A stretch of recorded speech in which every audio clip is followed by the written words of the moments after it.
Ich frag mich, ob er auch ab und zu mal an mich denkt. Und wenn ja, was denkt er dann?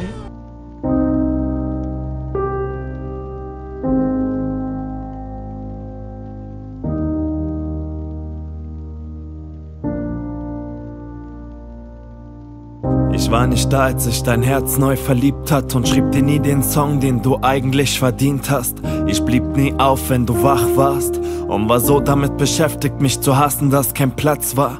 Ich war nicht da, als sich dein Herz neu verliebt hat, was logisch dazu führte, dass du nicht in mich verliebt warst. Ich war nicht da, als du die Sachen eingepackt hast, doch schrieb weiterhin, dass wir es irgendwie geschafft haben. Sah dich nicht gehen, doch schrieb leb wohl in nem Song und hab ständig nachgedacht, wie du ihn irgendwie bekommst. Ich riss Mauern in mir ein, um mich zu fragen, wie es mir geht, was letztendlich dazu führte, dass ein Teil von dir hier fehlt. Ich schrieb weiter diesen Song, ich schrieb jeden Tag ne Zeile mit der Hoffnung, ist er fertig, ist mein Herz wieder das alte, mit der Hoffnung, dass ich bleibe und nicht mach, wovor du Angst hast. Doch hielt den Kopf hoch, solange mein Herz eine Chance sah.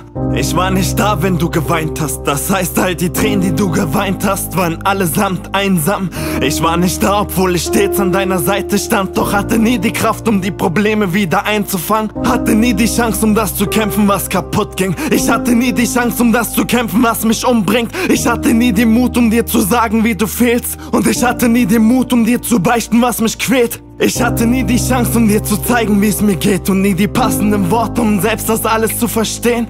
Ich hatte nie den Mut, den du gehabt hast, denn ich bin stets ertrunken, wenn das alles wieder flach lag. Denn ich wollte alles, was wir haben, nur nicht so, wie es mal war. Denn egal, was jeder sagt, es war nie das, was man auch tat.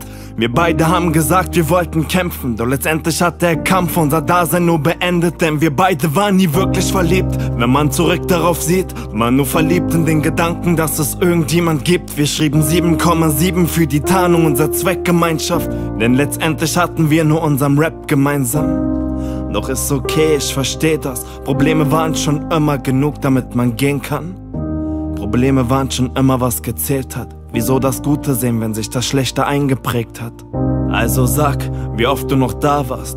Und wieso sollte ich kämpfen, wenn du's selbst nicht getan hast? Wieso sollte ich bleiben, wenn du selbst nie geblieben bist? Und wieso dieser Song, wenn du nicht mal weißt, was Liebe ist? Ich schrieb dir nie den Song, den du verdient hast. Ich schrieb dir nie den Song, wo ich verliebt war. Ich schrieb dir nie den Song, den du verdient hast. Dieser ist es auch nicht.